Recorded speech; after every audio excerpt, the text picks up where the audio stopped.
Pak Hendrik, selamat datang, selamat pagi. Pagi. Maaf nih Pak Hendrik, ditinggal dulu ya saya sama anak-anak dulu karena ada tugas dadakan. Oke, siap. Masih Pak, silakan dimulai boleh. Oke,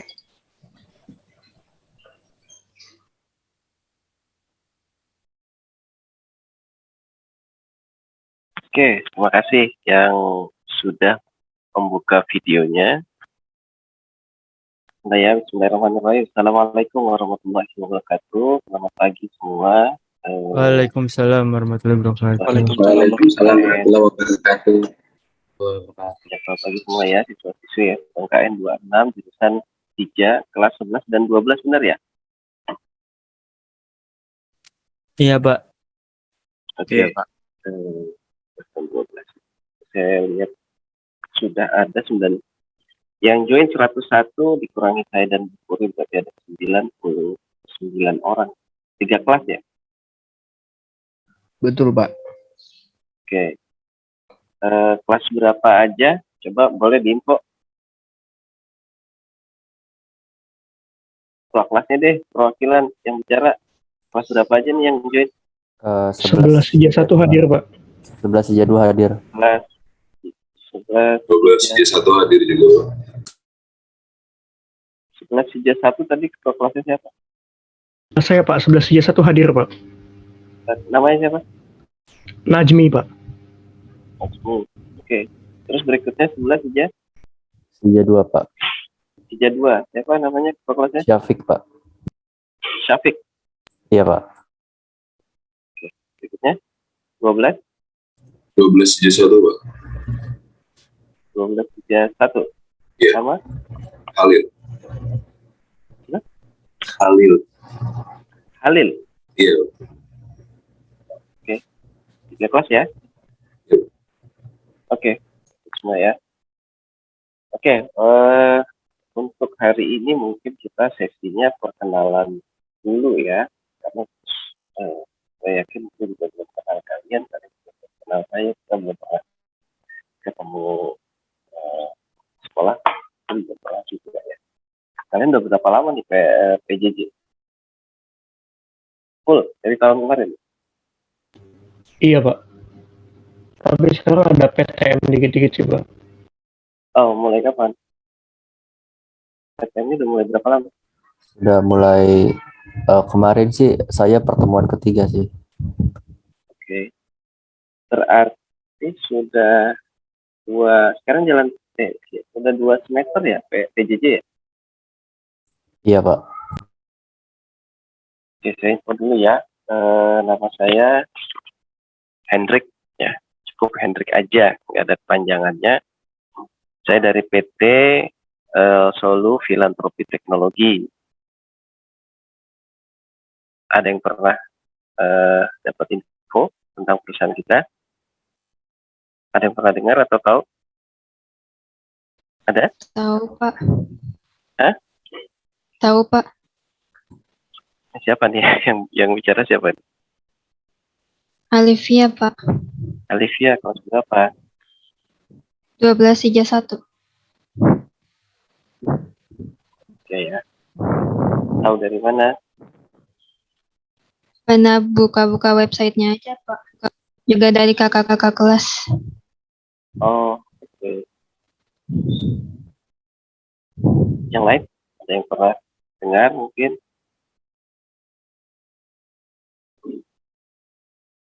Kalau saya pernah dengar dong sih, Pak. Oke, apa ya? Saya cuma pengen tahu aja sih. Kelas berapa? 11 sija 2. Namanya siapa? Syafiq, Pak. Oh, 11 ya? Iya. Oh, kamu ketua kelasnya ya? Iya, Pak. Dengar dari mana? Dengar info gitu sih, Pak, kayak banyak yang sering dapat sering ngerekrut itu anak murid Sija 26 sih katanya. Oke. Ya katanya gitu ya.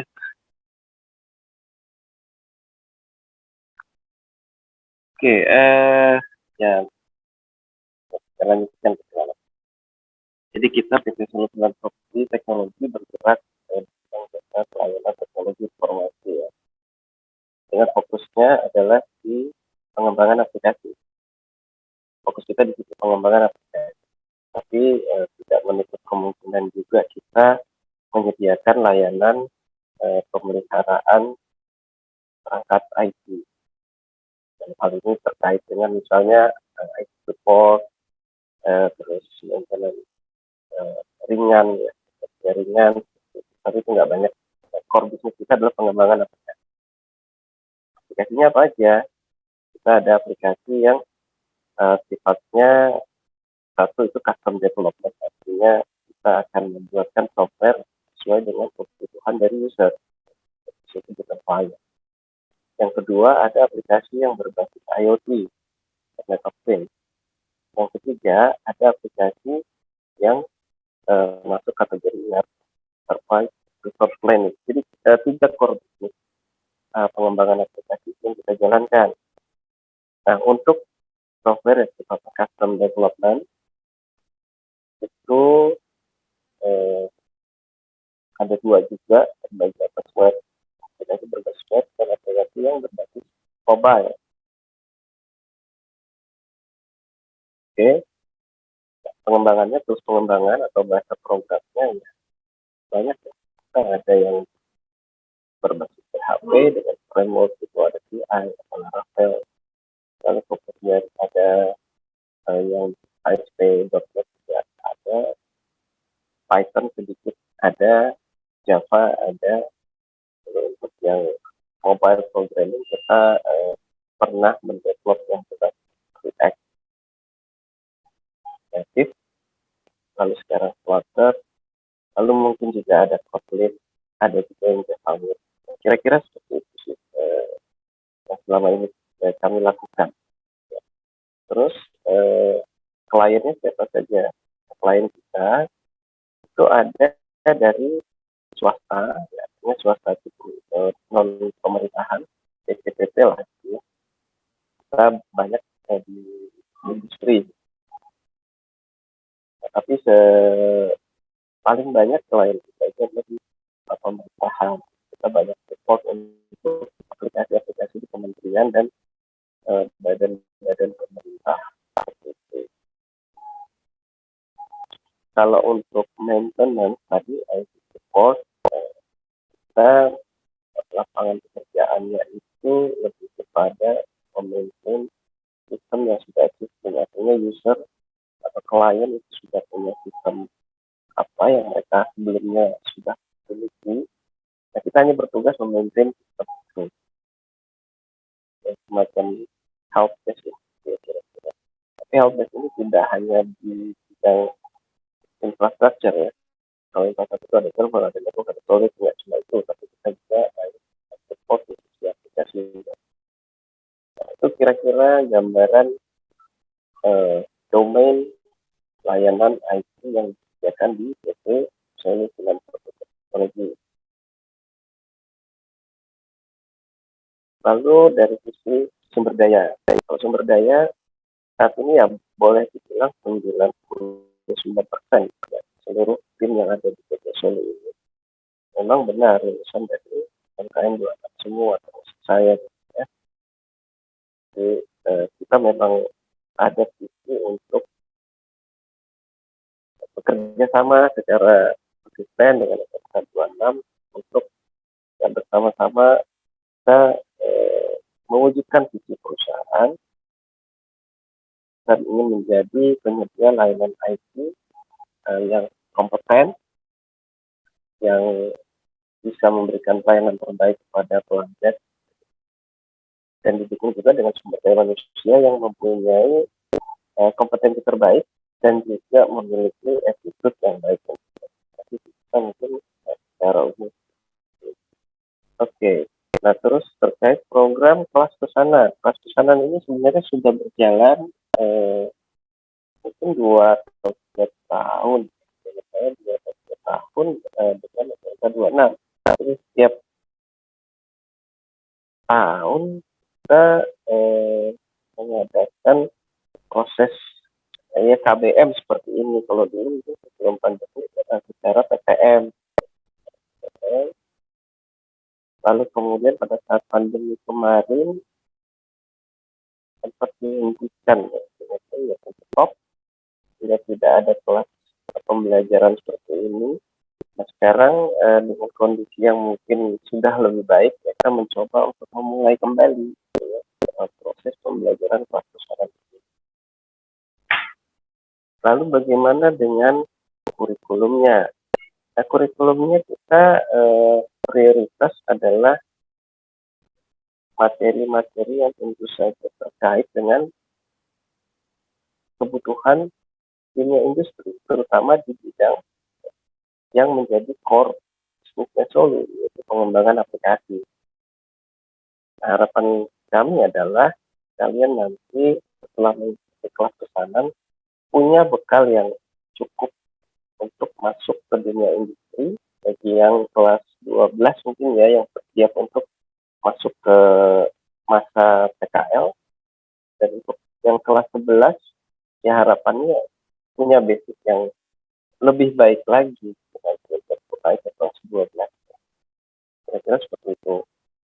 Nah ini rencananya pertemuannya memang tiap hari Jumat ya, 1 pekan sekali secara online seperti ini, sampai nanti kalau sudah dimungkinkan bisa PTM 100%. Yang paling tidak kita tidak usah menunggu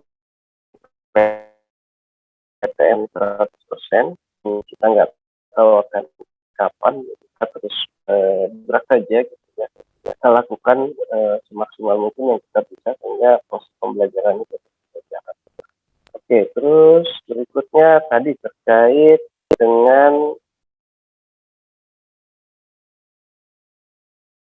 pretest tadi ya yang Google Forms sudah kami sebarkan.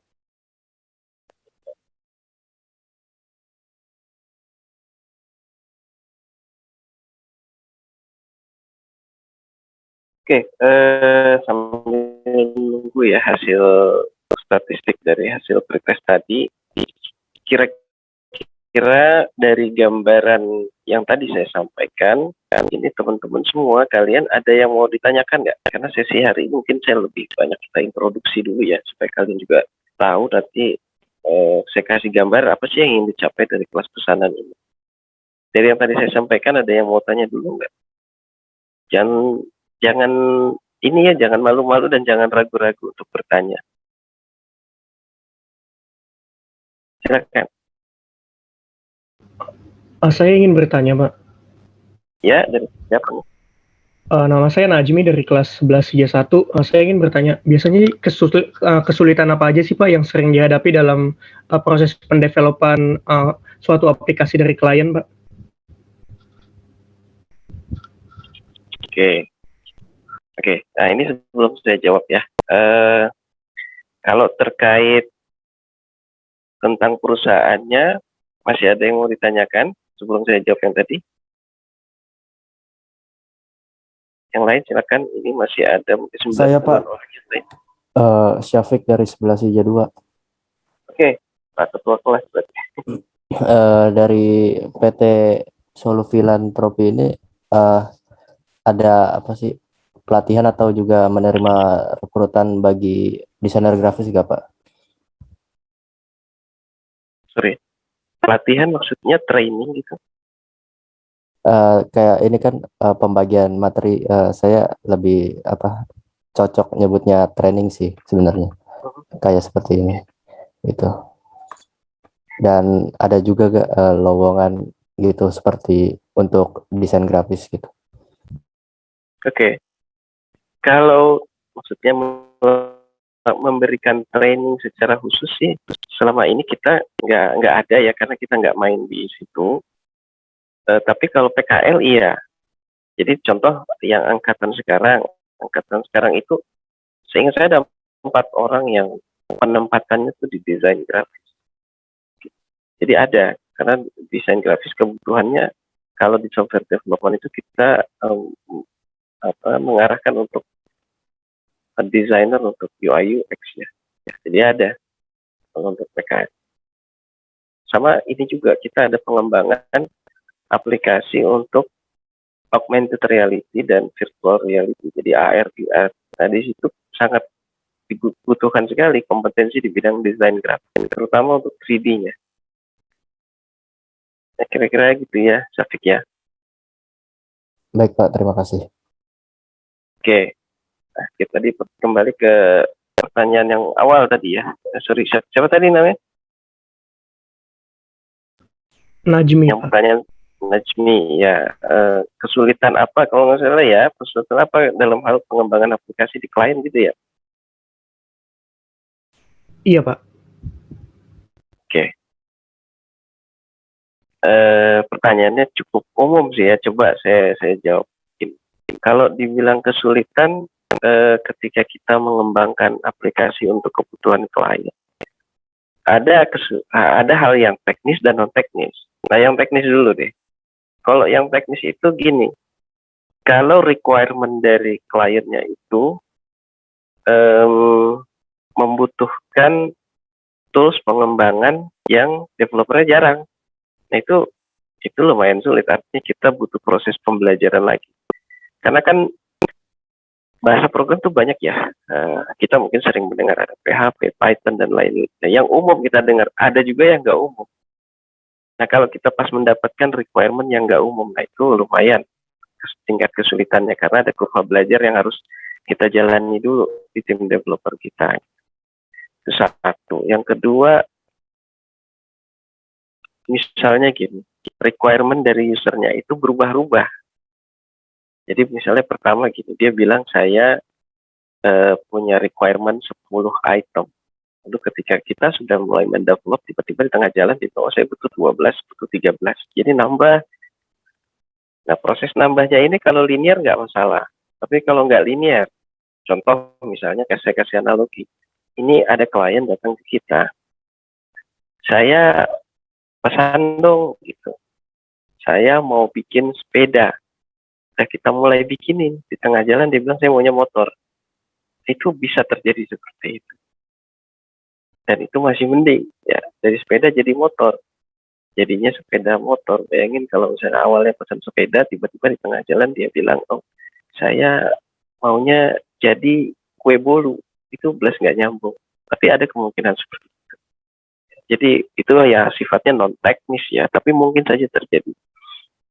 Nah, makanya kemudian di dalam software development itu ada metodologi. Jadi nggak kemudian ketika kita ada project itu langsung kita hajar langsung coding, nggak begitu. Ada metodologinya yang harus kita terapkan. Nah, nanti mungkin kita akan berkenalan juga dengan metodologi seperti itu. Oke, silakan yang lain. Baik, Pak. Jelas. Terima kasih, Pak. Yang lain, Maaf Pak, saya ingin bertanya. ya, silakan. Untuk nanti PKL dilakukan secara remote dari rumah atau datang langsung offline? Oke, kalau PKL itu kita mengikuti situasi kebijakan pemerintah ya. Kayak sekarang misalnya 25% diizinkan masuk kantor ya, berarti kita ikut aja 25%. Kalau misalnya udah boleh 100% ya 100%, kita WFO seperti itu. Jadi kita mengikuti kebijakan pemerintah aja. Ya ini dalam rangka pemerintah juga dalam penanganan pandemi ini. Kemarin waktu harus 100% WFH ya kita 100% WFH. Jadi teman-teman yang PKL ini kita menyesuaikan dengan kebijakan pemerintah. Kecuali memang ada yang urgent banget, itu harus ke kantor ya, kita akan minta untuk datang sekali. Baik Pak, terima kasih. Oke. Maaf Pak, saya mau bertanya. Untuk PKL di PT Solu ini apa yang harus disiapin ya Pak? Apa aja yang harus disiapin gitu? Biar keterima di PKL di PT Solu. Apa yang harus disiapkan untuk PKL di Solo? Iya Pak. Oke, biasanya kita melakukan tes. Jadi ya siapkan diri kalian aja supaya bisa lolos tesnya. Setiap tahun kita pasti melakukan tes. Nah, tesnya itu terdiri atas apa saja. Yang pertama ada tes tes IQ juga nggak ini banget sih. Sebenarnya lebih ke arah tes logika ya, kemampuan berpikir logis. Yang kedua itu ada tes wawancara. Itu aja sih. Kalau masalah kompetensi ya kita memang mengukur tingkat kompetensi kalian juga, tapi nggak selalu menjadi constraint kita. Karena kalau kita carinya yang udah jago ya kita nggak nyari dari 26. Terus kita pengennya dapetin kalian yang memiliki semangat untuk ya tumbuh bersama kami, belajar bersama, mengasah kemampuan bersama, dan yang paling kita tekankan itu lebih ke arah kalau kalian punya attitude yang baik. Karena kalau punya kompetensi yang bagus tapi kalian nggak punya attitude yang bagus gitu ya, pengalaman kami ya susah untuk bekerja sama kan. Sedangkan dalam sebuah proyek itu kan nggak satu orang, harus bisa bekerja sama dengan tim yang lain. Baik Pak, terima kasih jawaban. Ya, tambahan juga gini, karena kita ada di dunia IT. Dunia IT itu cenderung saya melihatnya never stop learning, karena knowledge-nya terus berkembang. Sekarang ada teknologi ini, mungkin esok hitungan hari sudah ada teknologi yang baru. Nah, kalau kalian nggak punya semangat belajar yang tinggi, pasti ketinggalan. Kalau di IT begitu, jadi kalian harus punya semangat belajar yang tinggi. Maaf Pak, izin bertanya Pak. Silakan. Untuk di PT Solu Filantropi sendiri Pak, skill apa sih Pak yang paling diperlukan gitu Pak? Oke. Skill ya. Kalau skill ya kembali tadi kepada domain core bisnisnya PT Solo adalah pengembangan aplikasi. Jadi majornya kita pasti butuh programmer, baik itu yang mobile maupun yang web, yang front end, back end maupun full stack developer. Karena itu core bisnis kita, jadi kita pastinya butuh programmer. Tapi tidak menutup kemungkinan skill set yang lain. Contoh tadi sudah ada yang nanya, desain grafis gimana Pak? Ya kita butuh juga. Gitu. Tapi kalau dibuat komposisi, ya, karena core bisnisnya adalah software development, pastinya komposisi terbanyak kami butuh programmer. Dari kemudian skill set yang lain. Contoh nih ya, kakak kelas kalian yang sudah ada di sini, ada yang tes, sorry saya terus koneksi. Iya Pak, terdengar Pak. Oke, sorry ya, terputus tadi. Oke, tadi pertanyaannya kan skill apa yang dibutuhkan ya untuk PKL di Solo gitu ya. Oke, skillnya karena kita core bisnisnya adalah di software development, tentu saja kita butuh komposisi paling banyak itu di programmer. Programmernya juga terbagi dua, ada yang mobile sama yang web. Lalu ada lagi turunannya, ada yang front end, ada back end. Ada juga yang kita butuh full stack developer. Nah, untuk programmer ini bahasa programnya apa? Bahasa programnya macam-macam sih. Ya nanti kita lihat lah. Kalian punya kemampuannya di mana nanti bisa disesuaikan. Yang jelas gini, kalau kalian passionnya adalah di programmer, jangan terlalu misalnya gini, saya PHP, terus nggak mau belajar yang lain. Nah itu salah. Kenapa? Karena aplikasi dengan bahasa pemrograman itu punya karakteristik masing-masing. Ada aplikasi mungkin yang cocok dikembangkan pakai PHP, tapi juga bisa jadi ada aplikasi yang nggak cocok dikembangkan pakai PHP. Jadi bahasa pemrograman itu sebenarnya ada domainnya sendiri-sendiri. Misalnya gini, kalian ada tugas, saya mau bikin aplikasi machine learning misalnya. Ya nggak mungkin itu bikinnya pakai PHP. Bisa sih, tapi nggak akan nggak akan perform aplikasinya gitu. Better pakai Python. Atau misalnya mau bikin aplikasi yang banyak main di grafik tampilan yang cantik misalnya, butuh UI yang keren. Kita orang sekarang lebih prefer mengembangkan itu pakai .NET. Jadi ada ininya masing-masing. Sehingga untuk kalian yang pengen jadi programmer nih, ya jangan jangan cukup puas dengan satu kemampuan. Saya ngelihat ada modelnya yang seperti itu nih sekarang gitu. Udah bisa satu nggak mau belajar yang lain, tutup mata, itu salah. Harus terus, misalnya sudah jago yang ini, pindah yang lain, belajar lagi yang lain, karena selalu berkembang. Itu untuk programmer. Lalu kompetensi yang lain ada desain grafis juga dibutuhkan. Tadi sudah saya sampaikan, kalau untuk main di aplikasi augmented reality atau virtual reality, tentu saja orang desain grafis itu sangat dibutuhkan, karena kontennya kan isinya dari situ untuk yang 3D objek. Bagian codingnya nanti kan ada nih, main di codingan Unity-nya. Tapi kan nanti orang 3D-nya juga harus combine juga ya, skill set dibutuhkan. Lalu ada technical writer, itu juga sangat dibutuhkan. Nanti ada juga analis ya, sistem analis atau bisnis analis juga dibutuhkan.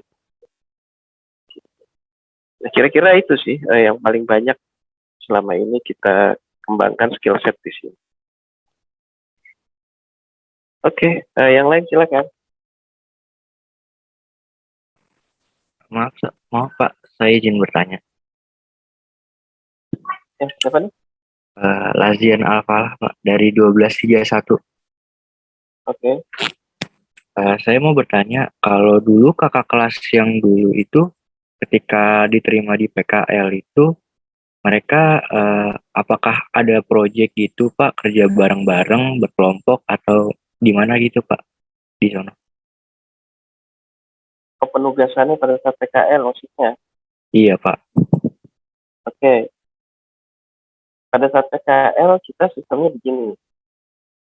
Kita kasih waktu buat belajar. Tidak masuk, kalian masuk dari rumah. Kita pecah biasanya timnya. Jadi kita ada tes lagi nanti. Setelah diterima tes lagi.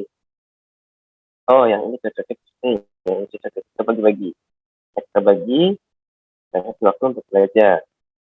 Belajar itu biasanya 2 sampai 3 bulan. Kan PKL-nya 8 bulan ya.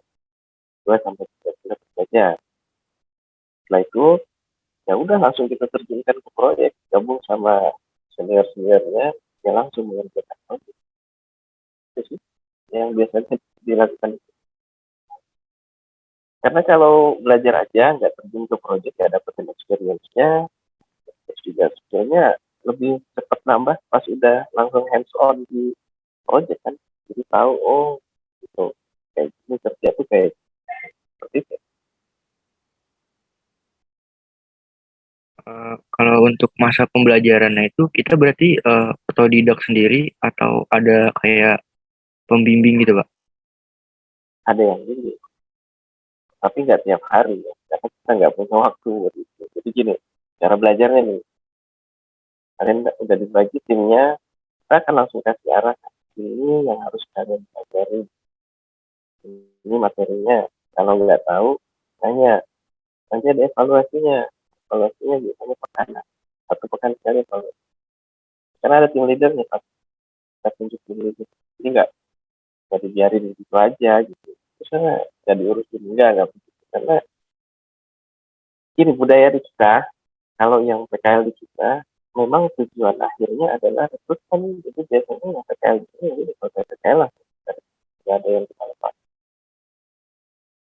Tapi sayang gitu ya, kalau udah PKL, ya ngapain ya, sudah belajar di sini lama, sudah berinteraksi juga, sudah belajar dari keluarga besar lah.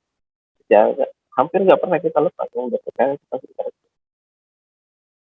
Makanya kita sangat selektif di perekrutan awalnya, karena kita pengennya long term. Seperti itu. Pak. Baik Pak, terima kasih atas jawabannya Pak. Oke. Pak, saya ingin bertanya, Pak. Ya. Saya penasaran apakah ada PKL untuk 3D dan tugas 3D selain untuk mengembangkan augmented reality, apalagi, Pak? Oke, saat ini ya saya bicara ini aja. Tadi kan saya udah bilang ada 4 orang. Ingat saya 4 orang. 4 orang itu yang saat ini PKL dan kita kasih assignment di bidang desain grafis, spesifiknya di 3D. Biasanya ngapain aja? Ya sementara memang ngerjain project yang basisnya AR sama VR.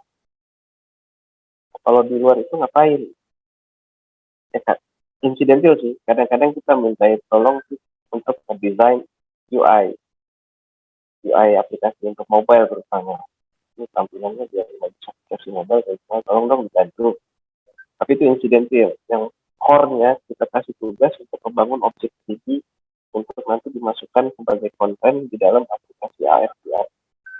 Itu untuk anak 3D design. Oke, Pak. Terima kasih, Pak. Oke. Tapi ya kalau boleh tambahin ya, dikasih tugas bikin objek 3D juga itu udah berat tuh. Kan lama bikinnya. Bikin satu objeknya itu lama. Kita kasih banyak-banyak assignment. Oke, yang lain. Yang kelas 11. Pak, Maaf, saya mau izin bertanya. Oke, silakan. Silakan. Saya mau, Saya dulu deh. oh iya Pak, siap. Ya. Terima kasih Kak. Pak, perkenalkan sebelumnya saya Naswa Salma Hasyifa dari 11 IJ 2.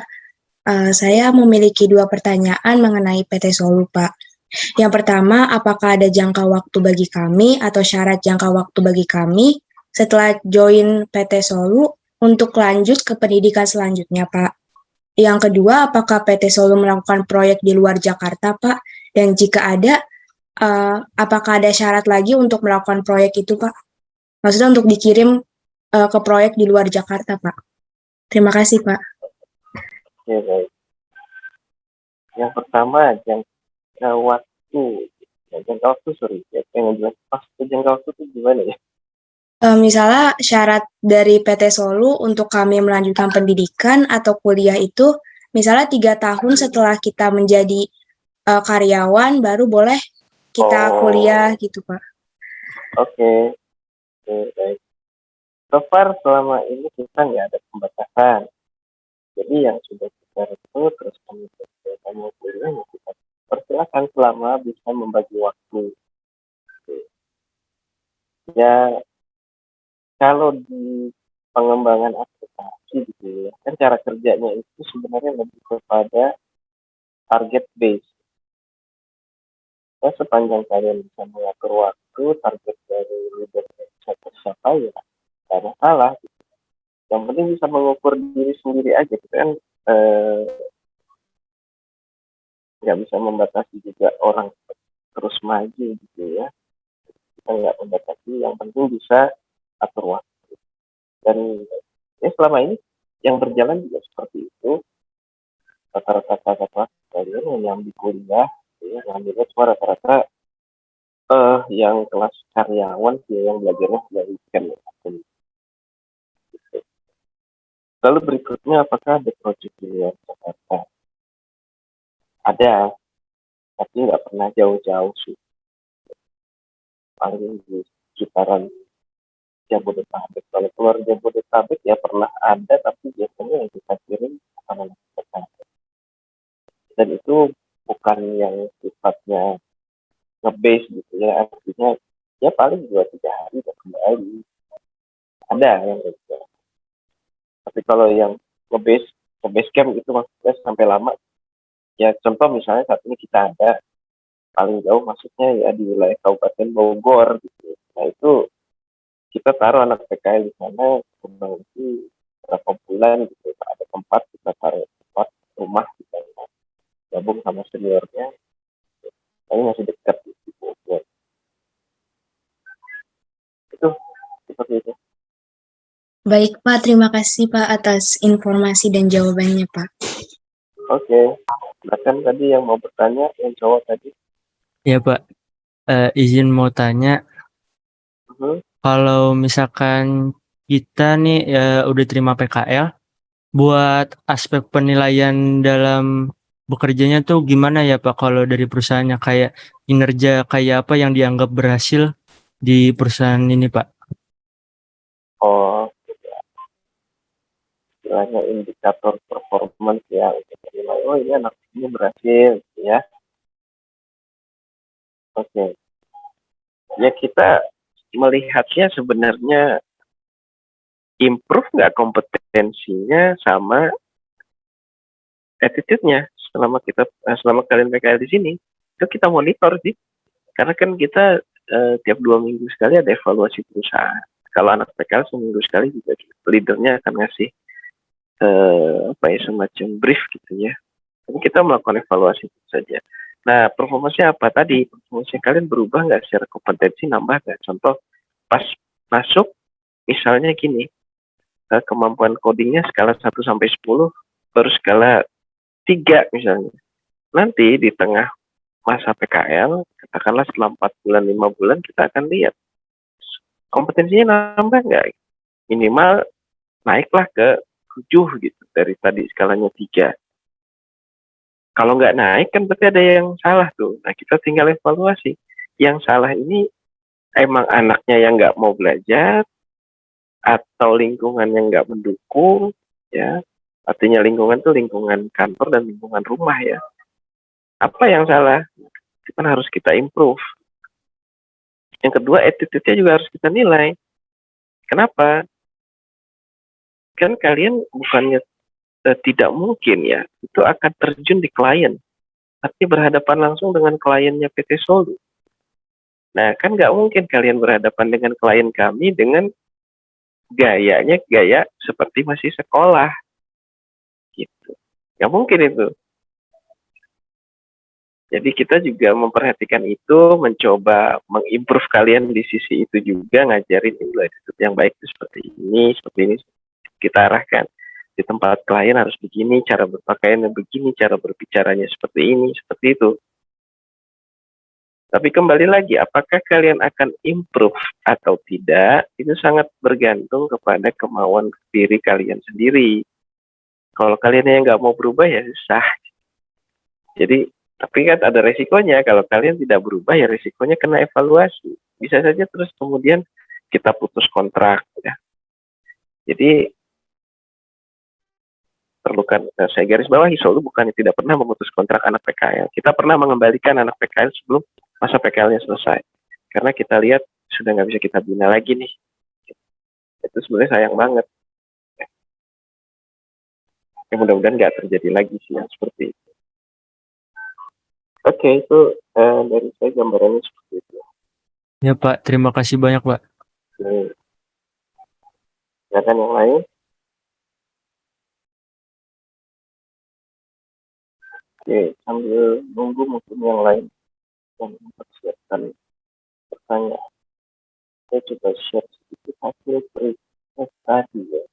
Kalau dilihat dari passion profesinya, web programmer 17 orang, yang grafis 39, network engineer 11, mobile programmer 9, database admin 9, game developer 4, data scientist 4, nah, sebetulnya macam-macam, ada trainer, ada editor, ada hardware engineer, animasi, robotik, IT consultant, machine learning, filmmaker,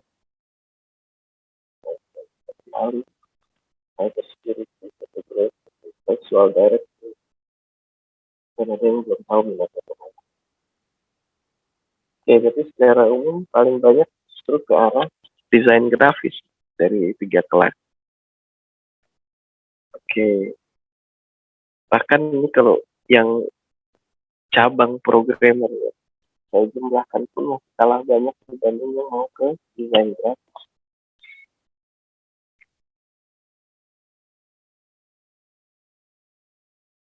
Karena ya, programmer saya gabung cuma 30 orang.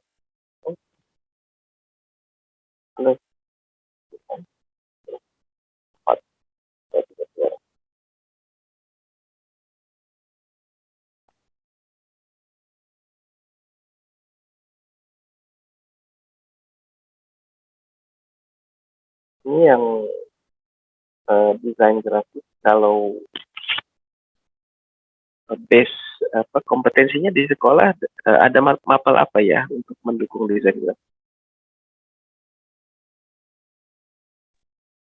Di kelas 10 ada dasar desain grafis, Pak, sepertinya. Ya. Oh, mapelnya ada ya, dasar desain grafis ya. Iya, Pak, di kelas 10. Kalau di 11-12? Dari kelas 11 sih nggak ada sih, Pak. Oh, nggak ada ya. Oke. Jadi yang punya minat besar ke desain grafis mungkin harus banyak otodidak ya. Oke, ada lagi yang mau bertanya? Saya izin bertanya, Pak. Oke. Baik, nama saya Risma Julianti dari kelas 11 SIJA 1. Mengenai tadi yang Bapak sampaikan, ada salah satu seseorang yang PKL belum selesai masanya tapi dikembalikan. Hal itu disebabkan karena memang apa ya, Pak? Dan juga kalau misalkan ada seseorang dia dalam progres skillnya itu berjalannya lambat namun pasti gitu, Pak. Tapi tidak cepat tapi lambat pelan-pelan. Tetapi di bagian seperti tata keramanya dan juga etikanya seperti itu dia bagus, Pak, bisa dijaga gitu, bisa maksudnya dipelajari juga gitu, Pak. Namun dalam progress skillnya itu berprosesnya butuh waktu. Itu bagaimana, Pak? Apakah hal itu bisa menjadi apa ya, terancam gitu nggak, Pak? Bisa dibalikan juga atau gimana? Terima kasih, Pak. Baik. Ya, jadi pengalaman kemarin, kenapa kita kembalikan ke sekolah? Ya, ini soalnya sudah paket lengkap. Pertama, attitude-nya juga kurang baik. Yang kedua, kompetensinya juga nggak improve. Ya, dan kita udah coba semaksimal mungkin untuk bantu, tapi ya itu kembali ke diri masing-masing kalian ya. Mau maju atau enggak, kan gitu. Kalau dari kalian yang nggak mau maju, ya kita juga dari perusahaan kan ngapain capek-capek ya. Kembalikan ke sekolah. Kasarnya begitu ya. Saya harap tidak ada lagi yang seperti itu. Jadi, kalau kalian mau lebih konkret lagi, gimana sih ya? Contoh misalnya, ini lagi PKL masanya, sekarang saya mau balik tanya, kalian kan disuruh PKL dari sekolah. Tujuannya apa coba? Kalian PKL mau ngapain? Usaha. Mempelajari bagaimana hal di industri gitu, Pak, di pekerjaan. Jadi kayak kita mempelajari apa aja tugas-tugasnya dan apa yang harus kita latih biar nanti pada saat di pekerjaan itu bisa baik gitu, Pak, bisa dapat menjalankannya. Jadi PKL itu ibaratnya seperti latihan dan juga kita belajar buat lebih baik lagi. Mencari tambahan ya. Oke, artinya secara garis besar kan belajar kan? Iya, Datang Pak, ke betul. industri buat belajar gitu kan? Nah sekarang kalau datang ke kantor terus tidur, itu kira-kira gimana? Bukan belajar itu, Pak. Nah, itu yang terjadi dulu. Ya, jadi kita sudah kita coba sampaikan, kamu jangan begitu. Apalagi dilakukan di jam kerja. Ya kan? Awalnya kita kasihan gitu. Ini anak hidupnya berat amat kayak. Pagi-pagi udah tidur, siang tidur, sore tidur lagi. Terus di kantor mau ngapain gitu. Ya, akhirnya setelah sekian waktu kita tunggu ya nggak berubah juga ya, kita kembalikan ke sekolah. Itu dari sisi attitude-nya. Dari sisi kompetensinya ya memang gini, kita nggak bisa juga memaksakan karena tiap perusahaan mungkin kebutuhannya beda-beda. Di kami mungkin pada saat itu butuh lebih banyak kemampuan atau kompetensi di bidang software development, sehingga kami mencari anak-anak yang bisa bertumbuh di bidang itu. Tapi kalau kemudian anaknya memang ternyata passionnya di bidang lain, ya kita tidak bisa memaksakan. Mungkin ada industri lain yang lebih cocok untuk anak tersebut, gitu ya. Jadi ini sebagai ini juga buat kalian, bahwa carilah industri yang kira-kira bisa membuat kalian lebih baik lagi. Cari industri yang passionnya searah dengan arah passion kalian supaya improve.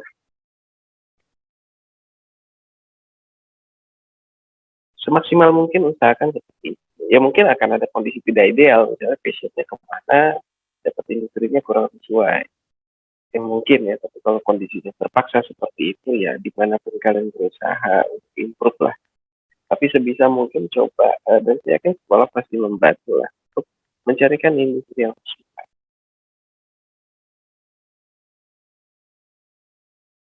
Kira-kira seperti itu.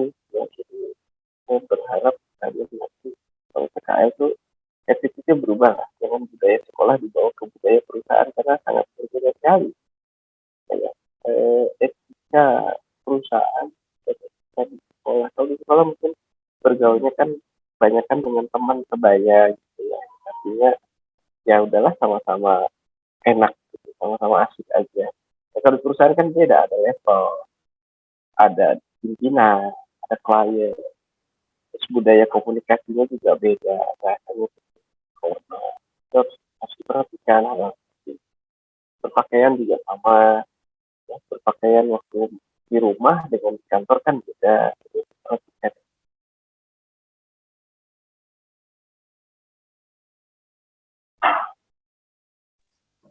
Baik Pak, mengerti. Terima kasih Pak atas informasi dan jawabannya. Yap. Yang lain silakan. Masih dikit loh yang nanya. Mau nanya Pak, Oke, silakan. saya kan tahu nih, perusahaan itu pasti pengen anak yang punya kompetensi Pak. Ya. Nah, gimana dengan anak-anak yang baru belajar pemrograman gitu Pak? Misalkan kelas 12, nah itu dia baru mulai gitu. Kira-kira tuh masih bisa nggak keterima? Perusahaan tuh masih mau ngambil nggak gitu Pak? Ya tergantung kebijakan perusahaan ya. Saya rasa setiap perusahaan punya kebijakan masing-masing. Tapi kalau misalnya itu ditanyakannya ke kami, ya kita masih mau menerima anak-anak yang mau belajar. Karena pengalaman kami juga ada yang seperti itu. Ada waktu itu kita terima anak yang waktu masuk itu buru-buru programming. Tapi sekarang jago. Karena ada minat belajar, tumbuh. Nah, makanya kita mengadakan tes. Kita mengadakan tes itu tujuannya untuk itu, untuk melihat kalian punya bakatnya, punya minatnya, punya passion. Kadang-kadang gini, ada anak yang punya kemampuan, tapi dia nggak bisa melihat kemampuannya sendiri. Punya potensi, tapi dia nggak bisa melihat potensi dirinya. Nah, itu kita coba bantu untuk membuka. Kita buka, kamu sebenarnya punya kemampuan loh. Coba deh diasah. Tapi selebihnya kita tentu saja menyerahkan kepada anak tersebut. Dia mau nggak untuk membuka diri? Dia mau nggak untuk meningkatkan kemampuan? Kalau mau, ya pasti jadi. Karena itu terbukti kok. Jadi, ada beberapa tim kami di situ. Tadi saya bilang di awal pada saat mau PKL nih, nggak bisa gitu. Ya, nggak kenal coding juga, tapi kemudian jago sekarang bisa bikin aplikasi ini bisa. Kan ternyata memang dia, kita lihat di awal pada saat ini anak punya potensi, tapi dia belum menemukan dirinya aja. Jadi kita welcome kok, nggak nyari yang begitu mau PKL langsung kita cari. Oh, kamu udah harus bisa bikin ini. Ya enggak gitu. Tapi ada juga mungkin perusahaan yang pengennya nyari yang udah jago aja lah, ada juga. Karena karakteristik perusahaan kan beda. Itu kira-kira ya. Ya, Pak. Berarti perusahaan itu udah selalu lah katakan ya, eh, nggak harus anak-anak itu nggak harus datang dengan kemampuan mereka yang udah bagus itu Pak. Tapi Ya, PT Solo ini ingin memproses anak itu supaya outputnya dia bisa menandakan income yang bagus buat PT Solo gitu Pak. ya kita rasa saya sih lebih kepada bagaimana kita tumbuh bersama. Kembali kenapa seperti itu? Ya saya cerita sedikit pengalaman saya itu waktu mau PKL. Jadi kan mau PKL kan bulan 6 kalau nggak salah, 9 bulan ya kan kelas 3 mau naik kelas 4. Terus saya tidak punya, ya punya sih kemampuan programming tapi kan terbatas sekali. Nah kemudian PKL di satu perusahaan yang akhirnya perusahaan ini kok memberi saya kesempatan untuk maju ya. Artinya dia mau menerima anak PKL yang kompetensinya ya sangat-sangat dasar sekali. Padahal kalau perusahaannya mau, bisa saja dia meng-hire eh, tenaga kerja profesional yang memang sudah jago, yang pintar, ya kan, tinggal bayar kerjaan proyeknya dapat untung. Sehingga tuh perusahaan itu cenderung memberi kesempatan kepada kami sudah berlima, beri kesempatan untuk belajar, terlibat di dalam proyek secara aktif, menimba ilmu. Nah, pembelajaran itu yang saya coba sekarang terapkan di sesuai. Ya kami welcome kepada kalian yang saya dan punya niat untuk belajar. Siapa tahu kalian bisa tumbuh, lalu kemudian kita bertumbuh lagi gitu bersama. Nah, jadi yang baru mulai tuh nggak usah kecil hati gitu Pak ya. Masih ada kesempatan gitu. Iya iyalah gitu. Karena Oke Pak. sekarang pertanyaan saya itu buat semuanya kalian yang hadir di Zoom ya, semua ya. Kan kita nggak ada yang dari lahir langsung jago, kan nggak ada. Nggak ada gitu. Belajar lahir langsung jago coding nggak ada. Semua pasti ada titik nolnya. Cuma ada yang mau belajar, ada yang enggak, kan bedanya gitu. Yang penting mau belajar. Kalau mau belajar, pasti bisa. Pasti. Mungkin sama saya boleh katakan, belajarlah sesuatu yang kalian enjoy di situ. Kadang-kadang kita belajar sesuatu nggak bisa-bisa. Aduh, apa ya? Nanti kita jangan ngabisin waktu di sesuatu yang kita memang kayaknya bukan di situ dunia kita. Kan sayang waktunya. Contoh misalnya ya. Ya saya pakai diri saya saja lah biar mudah. Saya tuh dari kecil pengen banget bisa main layang-layang. Mau belajar gitu main layang. Tapi nggak bisa gitu. Ya, sampai sekarang gitu. Saya nggak bisa main layang-layang. Nah, satu waktu saya sadar gitu. Ngapain gua belajar ini nggak bisa gitu. Udah buang waktu, buang tenaga, ya kan. Mendingan saya belajar yang lain. Yang saya yakin saya pasti bisa cepat jadi. Ya udah, saya pindah ke itu apa SD. Saya pindah ke permainan yang lain. Saya ini gundu, tau main kelereng ya. Tahu. Saya main gundu itu jago gitu. Oh, sampai dari jauh bisa tepat gitu nembaknya. Oh, menang terus. Ya, ternyata kan saya ngambil pelajaran ya. Jangan buang waktu kalian mempelajari sesuatu yang kira-kira kalian punya. Itu bukan dunia kalian gitu. Sayang waktunya. Mendingan pakai waktunya semaksimal mungkin belajar sesuatu yang memang kalian pasti akan improve gitu. Jadi nggak buang waktu, nggak buang tenaga. Kita kan nggak mungkin ini ya. Manusia punya keterbatasan. Setiap orang punya kelebihan dan kekurangan masing-masing. Jadi nggak ada tuh yang misalnya ada bahasa bodoh, nggak ada. Yang ada itu ini orang kelebihannya di mana. Kita cari kelebihan kita di mana, di sebelah kita asal. Paham ya? Baik Pak. Makasih Pak. Ya, silakan yang lain.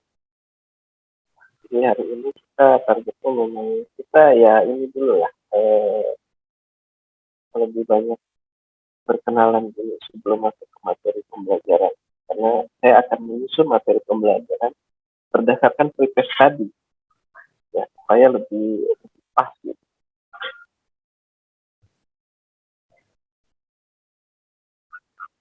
Yang lain ini belum ada 10% yang lain. Pak. Yuk. Assalamualaikum, pagi Pak.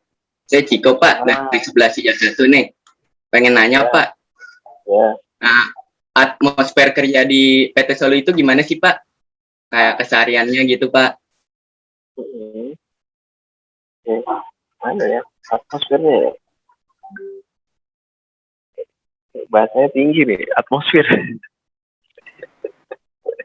Atmosfer kerja, waduh. Ya, sebenarnya gini ya. Karena sebagian besar tadi saya bilang 99% isinya anak 26 semua, atmosfernya kayak di kelas kan. Ya, aku suka saya rasa santai-santai aja. Nggak ada yang gimana-gimana. Seperti kantor pada umumnya. Ini karena sebagian besar memang tadi teman semua, mungkin lebih cair. Tapi gini, kita udah lama WFH. Kita kurang tahu juga nih, sekarang kira-kira seperti apa kalau nanti udah kembali 100% WFO. Tapi kalau dulu pada saat WFO, ya kekeluargaan lah. Kita mencoba menumbuhkan suasana bekerja seperti itu. Jadi nggak ada yang senioritas, nggak ada yang di ospek, nggak ada anak baru maksudnya ada biasa-biasa. Dan mungkin kita mencoba untuk menghilangkan kesan bahwa ada jarak gitu ya antara pihak manajemen dan itu yang penting ada respect, itu yang tetap harus terjaga.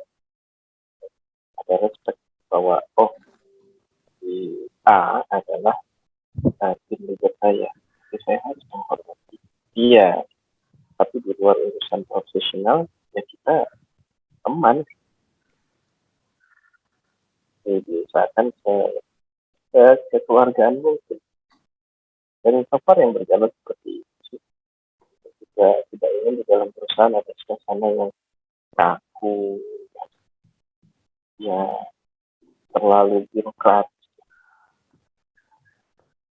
Itu kira-kira. Ya Pak, terima kasih Pak.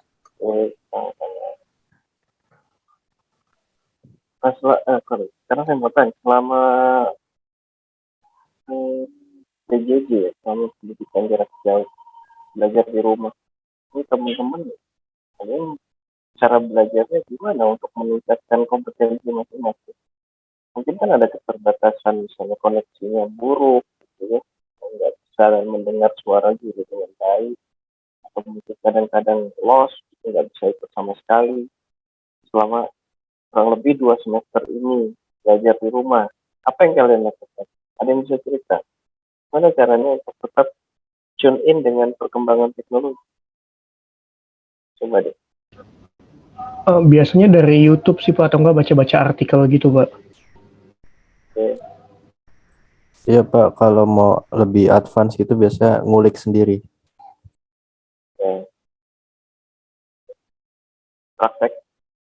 Praktek juga. Kalau yang programmer ada yang coba-coba bikin aplikasi gitu.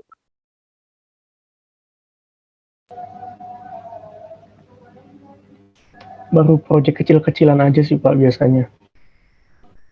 Apa yang pernah dibuat, apa bikin apa?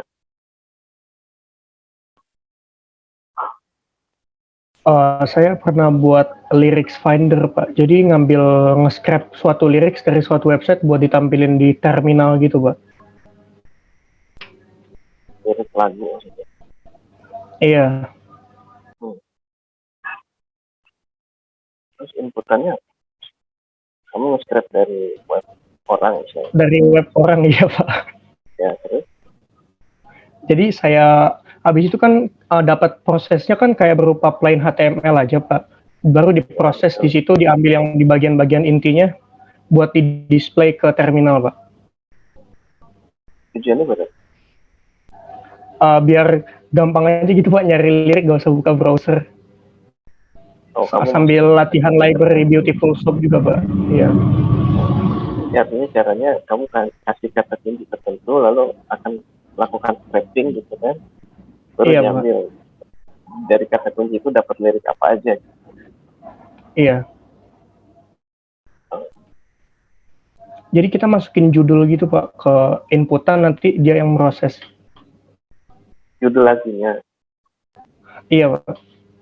Oh, dicarinya berdasarkan judul lagu ya. Iya. Oh. Ya, artinya crawlingnya berdasarkan judul lagu. Iya, Pak. Terus crawlingnya ke webnya udah di-define. Ke sini. Atau nyari sendiri. Bisa Webnya itu saya pakai website AZ Lyrics, Pak.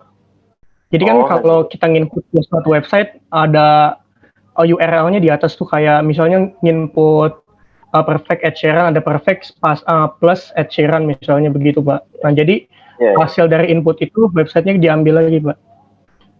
Ya. Paham. Kan pernah ada orang yang bikin aplikasi kayak gitu, terus kayak dibeli sama perusahaan apa gitu, jadi kaya raya tuh. Tapi dia gini, bukan dia dari suara. Kalau di aplikasi dijalankan, kita perdengarkan satu lagu, dia bisa deteksi lagunya siapa nih, dirilis tahun berapa, bla bla bla, keluar. Jadi dia ada voice recognition-nya.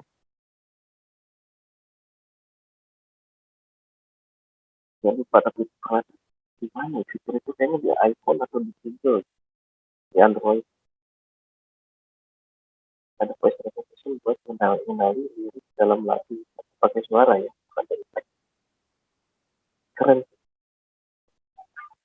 Yang lain apa yang perlu dibikin, yang lain yang anak-anak programmer pernah bikin apa selain tadi? Saya terakhir pernah bikin itu, Pak, aplikasi konverter mata uang. Konversi mata uang. Kurs ya.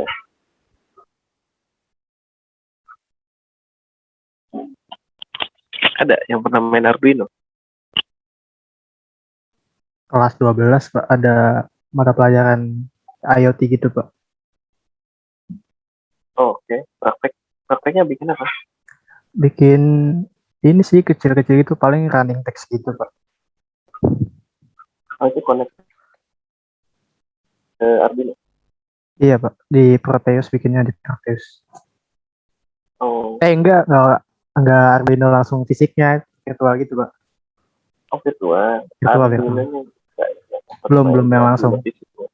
Belum. Ya, terus dari itu di-connect ke LED. Iya. Kelas 12? Kelas 12 ada, Pak. Prakteknya kapan? Kan pandemi kemarin nggak ke sekolah. Iya, itu dikasih video tutorial gitu kan, Pak. Jadi kita ngikutin. Oh, ngeteknya? Iya, simulator disimulasiin di Proteus. Ya. Kalau sensor gitu ada simulatornya nggak? Sensor panas misalnya. Kalau di aplikasi Proteus biasanya ada, Pak, sensor simulasinya. Cahaya ada, suara juga.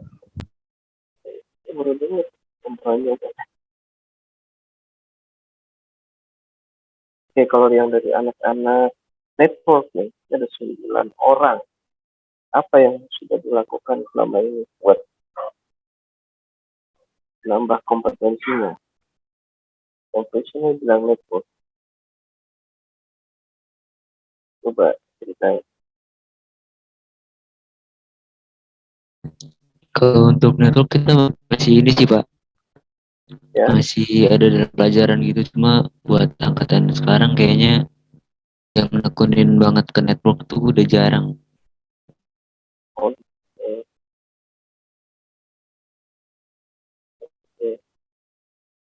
Tapi itu masih ini kok Pak, masih ada di ekskul ITC masih dipelajarin. Apa itu? Apa? Ekskul ini ekskul jurusan ada namanya IT Club. Jadi di situ Oh, kita kita belajar hal-hal yang dipelajarin di jurusan gitu Pak. Belum perdalam. ya, ya, ya. So, gimana tadi IT Club Iya Pak. yang network? Jadi network itu masih dipelajari di IT Club. Cuma buat angkatan sekarang yang bener-bener kayak ngedalamin di bidang network tuh udah agak jarang Pak.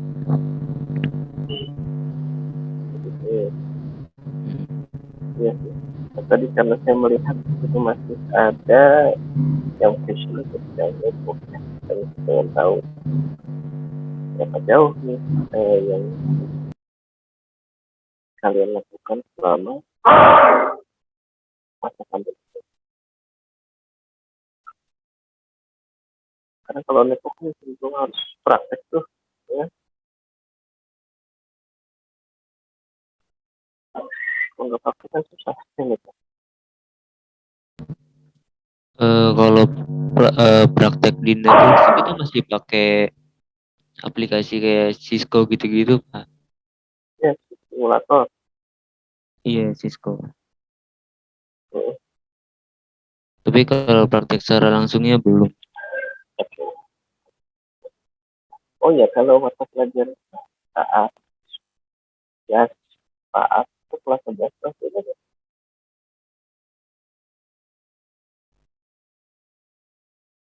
Iya Pak, kelas 11. Oke. 11 ya, kelas 11 ya. Iya Pak. Oke, berarti kelas 2 kan ya. Iya kelas 2. Sudah sampai mana itu pembelajaran itu? Ada apa pemahaman teman-teman yang kemarin kelas 11 tuh terhadap materi itu? Apa yang sudah dipelajari, apa bisa cerita nggak profilan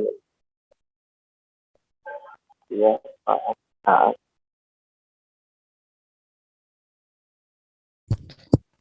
Kalau SAS ya Pak ya. Kalau SAS sih waktu itu masih database gitu Pak, kayak belajar DDL, DML-nya gitu. Oke ya, itu yang saat belajar itu. Kalau yang ya bedanya apa? Ya, kelas 12 berarti udah pernah kan dapat pelajaran ya? Kalau iya sih, saya selama belajar di kelas 11 ini sih Pak, saya masih diajarin tentang mikrotik gitu.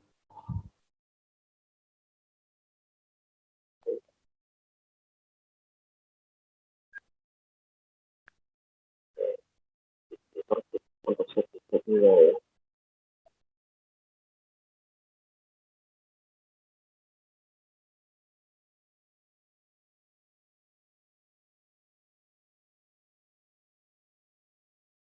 Ada pelajaran praktek ini visualisasi ya.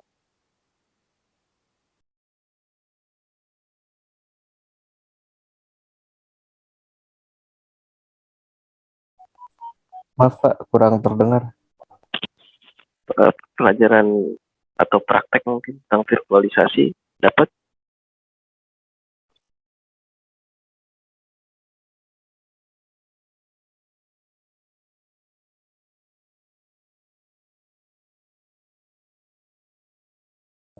Kalau saya sih belum dapat sih Pak.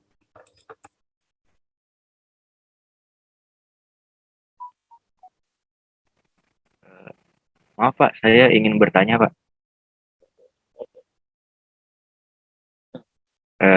Dari 12 IJ1. Dari kalau untuk PKL itu pelajaran-pelajaran dari SMK yang banyak banget dipakai di PKL itu kira-kira apa ya Pak? Gitu dari dasarnya.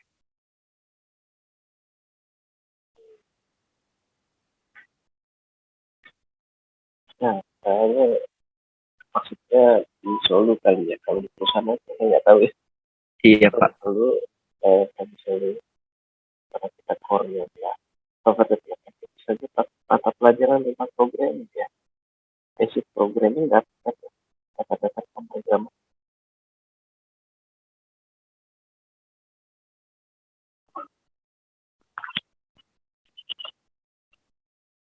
Materi tentang ini dasar pemrograman ada kan? Ada Pak, ada. Ya, itu di situ terus dasar pemrograman, kemudian database dapat. Ada nggak? Ada Pak, dapat. Oke. Ya saya rasa dua itu hanya kepake sih. Oke. Dasar pemrograman sama database. Sorry, kalau database itu ada mata pelajaran khususnya kan? Iya Pak, itu masuknya kalau di kelas dari saya kelas 11 sampai kelas 12 masuk ke SAS Pak. Oh, salah. Iya, ke big data gitu. Apa yang itu? Ada prakteknya? Kalau database dari kelas 11 nyambungnya ke ini Pak, ke web gitu. Jadi buat database kemudian ditampilin gitu.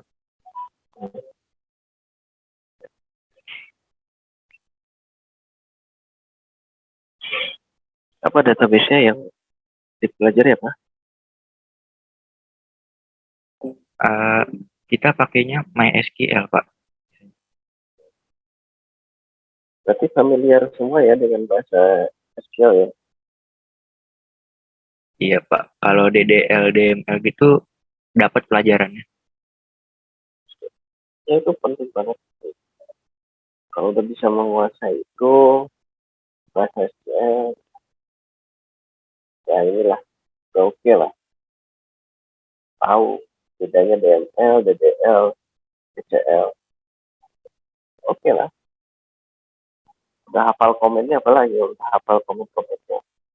Bagaimana cara makainya. Masih pada ingat semua ya? Iya Pak. Apa coba? Kalau DML apa komen?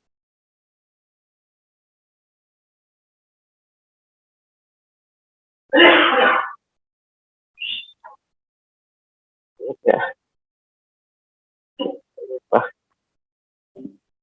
DML itu manipulation kayak insert into, select, delete, update, set gitu Pak biasanya. Ya itu paling gampang sih. Cara kerjanya bisa insert, update. Kalau DDL ya create, alter, shift.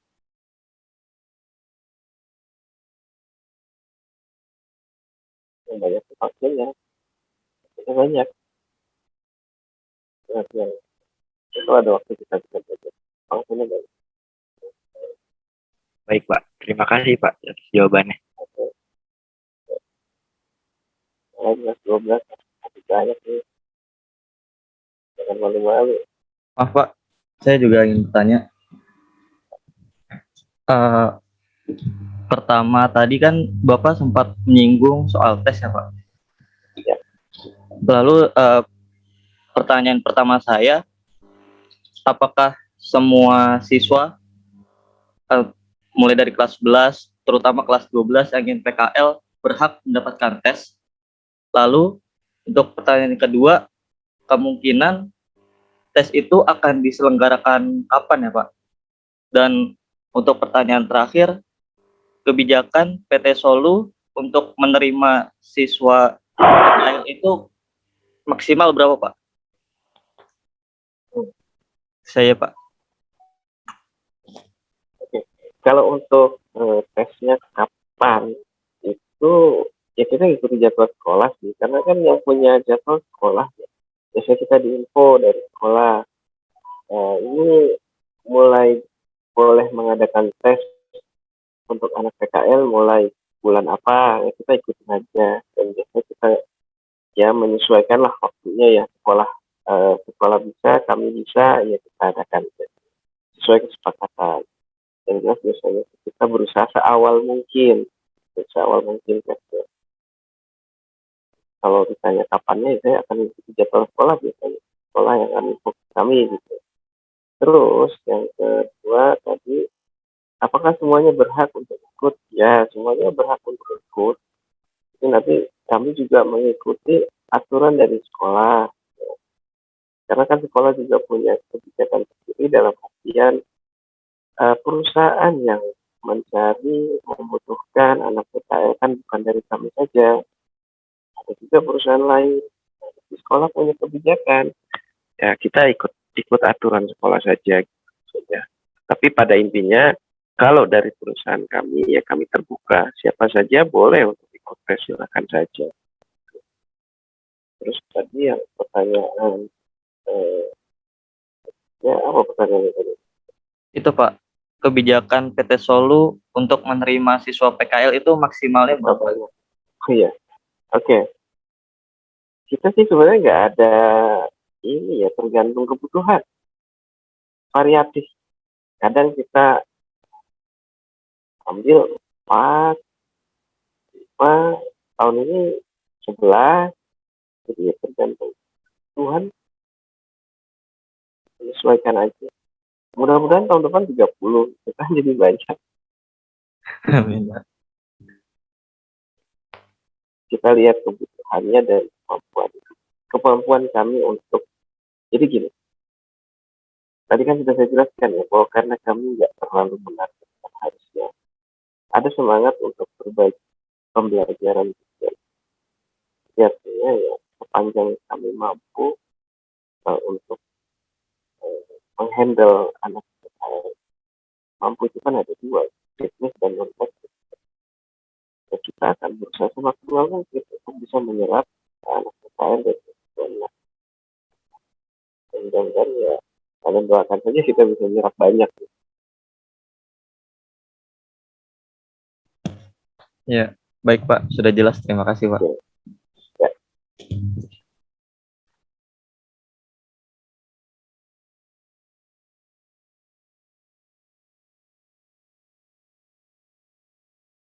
Oh, tadi di cerita saya itu ada ketinggalan satu pertanyaan. Ada yang berencana ngambil PTN?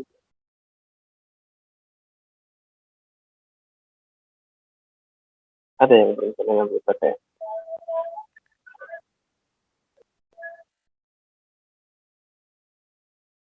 Yang kelas 12? Yang sudah lebih dekat dengan kelulusan?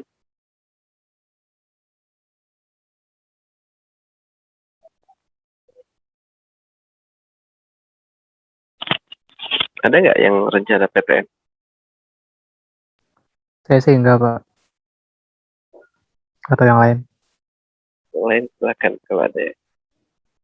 Saya sih dari kelas 11 Pak, rencana sih pengen sih PTN, tapi gimana ya, pengen pakai duit sendiri gitu, gimana ya, rada susah sih memang. Itu kak, kalau nyambi kerja ya mungkin bisa, tapi kalau kerjanya reguler nggak bisa, agak susah. Iya kan, PTN ya, saya bicara PTN. Misalnya kalau di luar Kalau negeri PTS mungkin ada, di luar negeri kan biasanya ada yang contoh-contohnya yang kayak kerja part time di mana gitu, terus sambil kuliah gitu kan. iya. Tapi itu langsung kayak terakomodasi gitu loh biayanya. Ya. Kalau PTN mau sambil kerja mungkin bisa, tapi tadi saya bilang kerjanya mungkin nggak yang sifatnya reguler. Contoh, dulu teman saya ada yang ambil PTN di IPB, 1 tahun di atas saya, itu kerja tapi malam kerjanya apa? Ngasih les, ngasih les anak SMA. Waktu di UPB, kalau saya itu ngambil jurusan matematika. Waktu di 26, jurusannya bangunan air. Lulus, ambil PTN, gitu, matematika. Jadi ya mungkin saja sambil ya cuma kerjanya itu kan tidak bisa yang reguler. Kalau contoh yang lain nih, kerja yang nggak reguler. Malam, cenderung malam ya, karena kan kalau PTN kelas kan mungkin hampir tiap hari ada kelas nih. Yang kalau kamu bisa sudah lumayan advance punya kemampuan coding, bisa ngambil part pekerjaan yang sifatnya modular dan itu dikerjakan secara online. Itu ada teman-teman saya juga beberapa pola itu dikerjakan malam hari di rumah, bukan aja sih, kayak apa pada saat itu. Kamu bikin modul. Jadi dibalik nih, kalau kamu kuliahnya reguler, kan kamu harus cari kerja yang nggak reguler. Atau kalau kamu kerjanya orang reguler, kamu bisa kuliah dengan cara yang tidak reguler, kan gitu. Kalau kerja orang reguler itu kan office hour, ya, 9 to 5, jam 9 jam 5 sore. Kerja itu kerjanya reguler, berarti kan cari kuliah yang tidak reguler.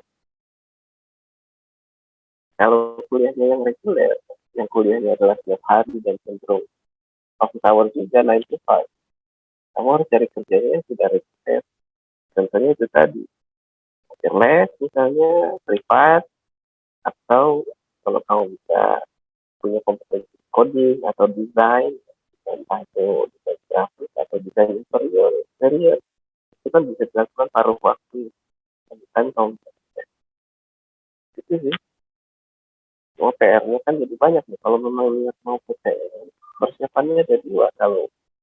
Kalau misalnya harus pakai biaya sendiri, pertama harus persiapan untuk lolos PTN-nya, yang kedua harus punya persiapan kompetensi, sehingga kamu bisa melakukan pekerjaan-pekerjaan yang sifatnya tidak reguler.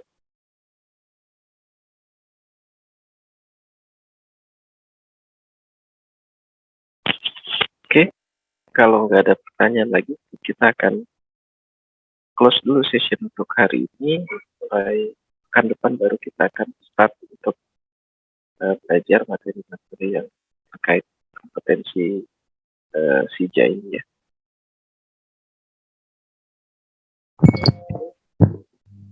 Kalau itu saya ucapkan terima kasih buat kalian semua atas atensi dan pertanyaannya.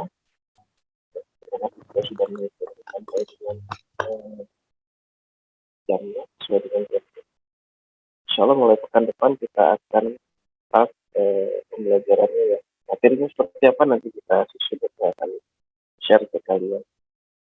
Saya infokan ke buku.